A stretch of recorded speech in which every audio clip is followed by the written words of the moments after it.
మొన్న వైఎస్ జగన్మోహన్ రెడ్డి గారు పల్నాడు జిల్లాలోని సత్తెనపల్లి కాన్స్టిట్యున్సీలో రెంటపాలకి వెళ్ళి వాళ్ళ పార్టీ నాయకుడు ఉప సర్పంచ్ చనిపోవడం జరిగింది. ఆయన విగ్రహావిష్కరణ కోసం, అదేవిధంగా వాళ్ళ కుటుంబ సభ్యులను పరామర్శించడం కోసం ఆయన అక్కడికి వెళ్ళారు. ఆ వెళ్ళే క్రమంలో వాళ్ళ పార్టీ కార్యకర్తలు కావచ్చు, లేకపోతే ఆయన చెప్పడం జరిగింది నేను ఒక ప్రెస్ మీట్లో, అతను టీడీపీ వ్యక్తి కానీ టీడీపీ నుంచి మళ్ళీ వైసీపీకి వచ్చి ఇట్లా బ్యానర్ పట్టుకుని ప్లకార్డులు పట్టుకుని మా అప్పుడు వచ్చారని చెప్తున్నాడు. ఆ బ్యానర్లో ఏం చెప్పారంటే, పుష్ప సినిమాలో డైలాగ్ ఉంది, గంగమ్మ తల్లి జాతరలో పొట్టేలు తలకాయ నరికినట్టు నరికేస్తా ఉన్నట్టుగా ఒక డైలాగ్ ఉంది. ఆ డైలాగు నిన్న జగన్మోహన్ రెడ్డి గారు ప్రెస్ మీట్లో కూడా చాలా వ్యంగ్యంగా నరికేస్తా ఉన్నట్టుగా అయితే మాట్లాడారు ఆయన కూడా. సో ప్రజాస్వామ్యంలో ఇవన్నీ కరెక్ట్ అంటారా? జగన్మోహన్ రెడ్డి మనస్తత్వం ఎలా ఉంటుందంటే ఎప్పుడు కూడా వైలెన్సే కోరుకుంటుంది. వాస్తవం. ఎవరైనా చనిపోయినా నవ్వుకుంటూ వెళ్తాడు, వెకిలి నవ్వులు నవ్వుతాడు. అసలు ఏమన్నా సందర్భం ఉందండి?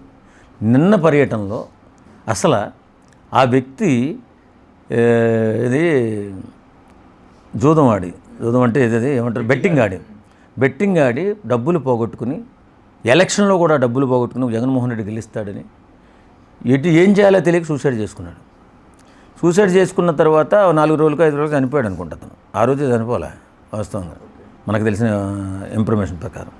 చనిపోయిన తర్వాత ఆయనకి మరి ఏ విధంగా అతను దేశ సేవ చేసిన నాయకుల్లాగా విగ్రహం పెట్టడం ఏమిటో, జగన్మోహన్ రెడ్డి వచ్చి పరామర్శించడం ఏంటో, ఆ విగ్రహావిష్కరణ చేయడం ఏంటో, నిజంగా ఎక్కడైనా రాజకీయ నాయకుడికి తగిన ఇది? అసలు రాజకీయ నాయకుడు చేయవలసిన పని అనేది. తర్వాత పోలీసులు పర్మిషన్ ఇచ్చారు, ఒక 100 మందో 200 మంది వచ్చి పరామర్శించండి, లేకపోతే వాళ్ళకి వచ్చాడు. ఓకే, వచ్చిన తర్వాత ఆ కుటుంబాన్ని ఏమైనా ఆదుకున్నాడా? ఓ 10 లక్షలు 20 లక్షలు సాయం చేశాడా? వెకిలి నవ్వులు నవ్వడం, వెర్రి ఆలోచనలు చేయడం.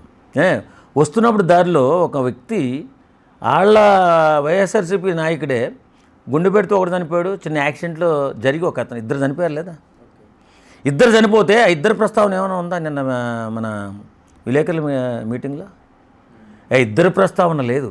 ఆ 2 పోనీ ఆ కుటుంబాలకి ఏమైనా సాయం చేశాడా? పార్టీ నుంచి అయినా 10 లక్షలు 20 లక్షలు ఆ కుటుంబాన్ని సాయం చేయాలి కదా. ఏమీ లేకుండా రప్ప ఏందా రప్ప? అసలు మనిషివేనా నువ్వు? మానవత్వం ఉన్న నాయకుడివేనా నువ్వు? నీ మీటింగ్లో 2 మనుషులు చనిపోతే వాళ్ళ ప్రస్తావన లేకుండా నువ్వేమో విలేకరుల మీటింగ్ పెట్టుకుని అక్కడ వెకిలి నవ్వులు నవ్వుతూ వెకిలి చేష్టలు చేస్తున్నావు. అరే, రాష్ట్రంలో వీళ్ళు ఇచ్చినటువంటి 6 గ్యారంటీసు ఇంతవరకు అమలు కాలేదు. వాటి పరిస్థితి ఏంటి? ఇప్పుడు 3 ఇచ్చారు అంతేనా? ఒకటి పెన్షన్, ఒకటి 2 మన తల్లికి వందనం ఒకటి ఇచ్చారు. తల్లికి వందనం నిన్న ఇచ్చారండి, అది కదా. మధ్యలో 3 సిలిండర్లు కూడా ఇచ్చారు కదా. గ్యాస్ సిలిండర్ 3 ఇచ్చారు కదా, ఇది 3వది. ఇంకా 3 ఉన్నాయి. అదేమో ఆగస్టు 15కమో ఏదో ఫ్రీ బస్సు అంటున్నారు. మీరు నిలదీయవలసింది రాజకీయ నాయకులు నిలదీయాలా?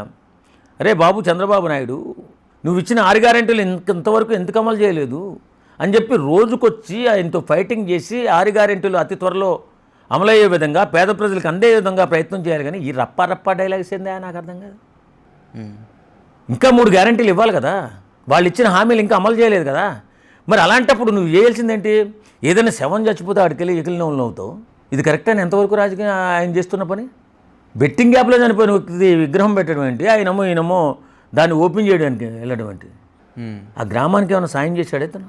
లేకపోతే మా నియోజకవర్గానికి ఏమైనా ఇంతకుముందు రాజకీయంగా ఏదైనా ఉపయోగపడ్డా? లేదే. ఏదో చోట రాజకీయ నాయకుడు బెట్టింగ్ యాప్లో డబ్బులు వస్తాయని కట్టుకున్నాడు, రాలేదు, టార్చర్ ఎక్కువైపోయి చనిపోయాడు. అంటే నువ్వు ఎలాంటి వాళ్ళని సమర్థించడానికి వెళ్తున్నావో, నీ మనస్తత్వం ఏంటో, నీ నైజం ఏంటో అక్కడే అర్థమైపోతుంది కదా. 10 మంది చెప్పాల్సిన అవసరంలా.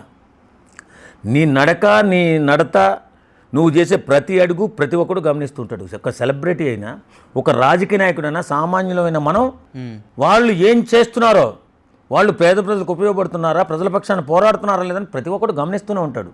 తర్వాత నా బిడ్డల భవిష్యత్తు ఏంటని చెప్పి నా కుటుంబం తరపున నేను చూస్తుంటా, ప్రతి ఒక్కడు అదే చూస్తుంటాడు. ఈ రాజకీయ నాయకుడి వల్ల నా బిడ్డలకి ఏమన్నా బాగుంటుందా, మెరుగైన జీవితం వస్తుందా అనే కదా ఆలోచిస్తారు.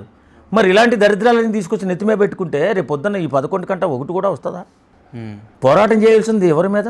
ఇప్పుడున్నటువంటి ప్రభుత్వం మీద. పవన్ కళ్యాణ్ అడుగు, నువ్వు కూడా. నువ్వు అప్పుడు ఆ మాట అన్నావు కదా, ఏందా ఇలా ఎందుకు జరుగుతుందని చెప్పి అడుగు, ఎందుకు డిలే అవుతుందని అడుగు. అప్పుడు ప్రజలు నిన్ను నమ్మి నీ పక్షాన్ని నిలబడతారు. అంతేగాని ఇలాంటి రప్ప కార్యక్రమాలు చేస్తే ఎవడన్నా సమర్థిస్తాడా? మళ్ళీ వెకిలి నవ్వులు, ఎర్రి చూపులు. చెప్పండి ఒకసారి, నువ్వు ప్రజల పక్షాన్ని నిలబడి చేస్తున్న ఒక పోరాటం చెప్పండి, మేము కూడా మద్దతు ఇస్తాం. ఒక్క పోరాటం ఈ సంవత్సర కాలంలో వాళ్ళు వచ్చి సంవత్సరం అవుతుంది కూటమి ప్రభుత్వం వచ్చి, నువ్వు చేసినటువంటి ప్రజాపక్ష పోరాటం ఏది ఒక్కటైనా ఉందా? ఒక్కటి చూపించు. మొన్న పొగాకు రైతులకు అండగా నిలబడ్డారు కదా. ఏం నిలబడ్డాడండి? అక్కడ కూడా గందరగోళం కదా. నిలబడి ఏదైనా మాట్లాడారా? వీళ్ళకి ఇంత కావాలి, ఇంత ఇవ్వాలి, ఇంత అమౌంట్ రావాలి కాటాకని చెప్పాడా? ఏదో మాట్లాడతారు, తొల్లు మాట్లాడు. 3,500 అంట కేజీ. ఏం మాట్లాడతాడా? ఇప్పుడు పొగాకు రైతుల దగ్గరికి వెళ్ళి 3,500 చెప్తున్నాడు కేజీ, అది 350 అయితే. అది గంజాయి గురించి చెప్తున్నాడు, ఇది పొగాకు గురించి చెప్తున్నాడు, ఎవరికి తెలియదు. నువ్వు క్లారిటీగా వచ్చి ప్రజల పక్షాన్ని నిలబడి ప్రతిదీ కూడా క్లారిటీగా మాట్లాడాలా. నీకు ప్రత్యర్థి అన్నవాడు మన చంద్రబాబు నాయుడు గారితో మాట్లాడకపోతే పవన్ కళ్యాణ్తో మాట్లాడు. ఏం పవన్ గారు మీరేంటి ఆ మాట మీరు చెప్పారు కదా, ఏమవుతుంది చెప్పవా, రావా మాట్లాడని చెప్పి మాట్లాడు. లేదు నీకు ఇక్కడ రోడ్ల మీద మాట్లాడండి, అసెంబ్లీకి వెళ్ళండి. ఒక్క గొప్ప రహస్యం చెప్తాను జగన్మోహన్ రెడ్డికి ఈ సందర్భంగా. నేను జగన్మోహన్ రెడ్డి గారు ఈవేళ అసెంబ్లీకి వచ్చి మాట్లాడితే, ప్రజల పక్షాన్ని నిలబడితే ప్రజలందరూ కూడా అతని పక్షాన్ని నిలబడతారు. ఎందుకు చెప్పనా? ప్రజల పక్షాన్ని. ఇప్పుడు ఈయన ఎందుకు భయపడుతున్నాడు? మైక్ కట్ చేస్తారనే కదా, మైక్ ఎవరనే కదా. అంటే ప్రజలు కళ్ళు మూసుకొని చూస్తుంటారా? నీకు అన్యాయం జరిగితే ప్రజలు ఊరుకుంటారా? రేపు పొద్దున్న రోడ్ల మీదకి వస్తారు. అయినా మా పక్షాన్ని మాట్లాడుతున్నప్పుడు ఈ దుర్మార్గమైన ప్రభుత్వం నిలువరిస్తుంది కాబట్టి జగన్మోహన్ రెడ్డి కరెక్ట్ అని నీ పక్షానికే కదా వస్తారు. నీకు అవమానం జరిగితే ప్రజలకు అవమానం జరిగినట్టు. ప్రజాపక్షాన్ని నువ్వు మాట్లాడినప్పుడు నీకు అవమానం జరిగిందనుకో జగన్మోహన్ రెడ్డికి, ప్రజలకు అవమానం జరిగినట్టు. కాబట్టి నువ్వు రా, అసెంబ్లీకి రా. ఇన్ని సమస్యలు ఏడుస్తున్నాయి, ఇంకా చాలా పనులు అలా ఉన్నాయి. ఏది ఎక్కడిదక్కడే ఇస్తుంది, ఎక్కడ గొంగలు అక్కడే ఉంది. ఇంకా ఆంధ్రప్రదేశ్లో ఇప్పుడిప్పుడే ఒకటి పుట్టప్ చేసుకుంటూ వాళ్ళు వెళ్తున్నాడు. వాళ్ళు ఫాస్ట్గా పరిగెట్టాలంటే, ఫాస్ట్గా పని చేయాలంటే నువ్వు వెంటబడి పరిగెత్తించాలి. అది నీ బాధ్యత కదా. అవన్నీ వదిలేసి చిన్న చిన్న కార్యక్రమాల్లో, సొల్లు కార్యక్రమాలకు వెళ్ళి ప్రజల్ని ఏదో వాళ్ళు కొట్టుకుని భయభ్రాంతికి గురి చేసి ఇది ఒక డ్రామాలా ఉంది తప్ప నిజమైన రాజకీయ పరిణితి చెందినోడు ఎవడు కూడా ఇలా చేయడు. రాజకీయ పరిణితి చెందినోడు ఏం చేస్తాడు? ప్రజల పక్షాన్ని 24 గంటలు మాట్లాడతారు. ఆ పథకం ఎందుకు రాలేదు, ఈ పని ఎందుకు చేయలేదు. ఒక్క నిమిషం చెప్తాను నేను. మన పవన్ కళ్యాణ్ గారు ఏ సమస్య ఉన్నా ఆయనకన్నా ఇంతకుముందు ఏమైనా పదవులు ఉన్నాయా, ఏమైనా ఉన్నాయా? పరిగెత్తుకుంటా వెళ్ళిపోయాడు. అది చంద్రబాబు నాయుడు ప్రభుత్వంలో అయినా వెళ్ళాడు, ఇప్పుడు అది మన చంద్రబాబు నాయుడు గారి ప్రభుత్వంలో అయినా వెళ్ళాడు, ఇది జగన్మోహన్ రెడ్డి ప్రభుత్వంలో అయినా అది ఇక్కడ ఈ సమస్య ఉంది, మీరు తీరుస్తారా, నేను రానా, ఇలా అడిగి బెదిరించి పని చేయించుకున్నాడు. ప్రజల పక్షాన్ని నిలబడ్డాడు కాబట్టి ఇవాళ పవన్ కళ్యాణ్ అంటే జేజేలు కొడుతున్నారు. నీకెందుకు కొట్టరు? నువ్వు పని చేయించు, నీకు సెల్యూట్ కొడతారు అందరూ. అది తెలియక ఎవడో చెప్పిన సలహాలని ఈ చుట్టూరు చేస్తారు కొంతమంది రెడ్లు, అవిలేగాళ్ళు. వాళ్ళ సలహాలని సర్వనాశనం అయిపోతున్నాడు జగన్మోహన్ రెడ్డి. వాస్తవంగా జగన్మోహన్ రెడ్డి మంచోడబ్బా. ఓకే, వీళ్ళ సలహాలు సర్వనాశనం. ఇలాంటి ప్రోగ్రాం చేయకూడదు. నువ్వు కొడితే నువ్వు కుంభస్థలాన్ని కొట్టాలా, అలా నిలబెట్టాలి చంద్రబాబు నాయుడు. ఆగవా, ఆయన ఇచ్చిన హామీలు ఏమై ఇవాళ ప్రజలు చాలా ఇబ్బందుల్లో ఉన్నారు. అక్కడ రోడ్లు బాగోలేదు, ఇక్కడ పలానా ఊర్లో ఇలా జరుగుతుంది. ఇవన్నీ అడగాల్సింది పోయి నువ్వు వచ్చి ఎవడు చచ్చిన వాళ్ళ దగ్గరికి ఎందుకు ఎక్కువగా వస్తున్నాడు? చావులు ఎందుకు కోరుకుంటున్నాడు ఇతను? సింపతి వద్దు, నువ్వు త్యాగం చేయి, పోరాటం చేయి. ప్రజలు నిన్ను ఖచ్చితంగా 2029లో గెలిపించే బాధ్యత తీసుకుంటారు. నీ పోరాటాన్ని బట్టే నీ గెలుపుంటుంది సుమా జగన్మోహన్ రెడ్డి గారు. ఇది మాత్రం గట్టి గుర్తు పెట్టుకోవాలి. ఏదో నేను పైపైన డ్రామాలు ఆడతానంటే ఎవడు ప్రజలు నమ్మే పరిస్థితి లేదు.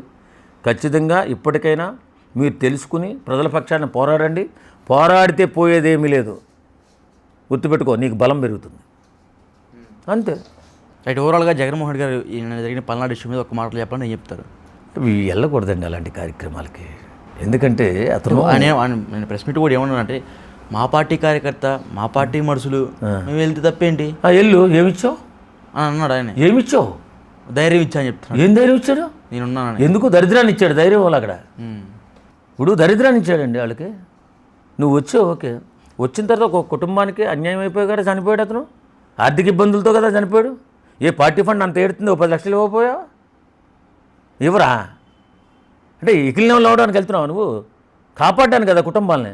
సరే, ఈ వేళకు 3 రోజులు అయిందా ఆ ఇద్దరు చనిపోయి పర్యటనలో ఉన్నా? వాళ్ళ కుటుంబాలను ఎందుకు పర్యటించలేదు? నీ వల్ల కదా ఇద్దరు చనిపోయారు. వాళ్ళ కుటుంబాలను ఎందుకు ఆదుకోలేదు? చెప్పండి, ఆయనకి ఎవరైనా చెప్పండి, ఆయనకి ఎవరైనా చెప్పండి. ప్రజల పక్షాన్ని పోరాడమని చెప్పండి. ఇలా అన్యాయంగా చనిపోయినటువంటి వ్యక్తుల కుటుంబాలను ఆదుకోమని చెప్పండి. అప్పుడు నిజమైన నాయకుడిగా ఒక రాజశేఖర రెడ్డి బిడ్డగా నిలబడిపోతాడు. అంతేగాని ఇలాంటి చిన్నలు చెప్తే రేపు పొద్దున మళ్ళీ ఇబ్బందులు పడతాడు.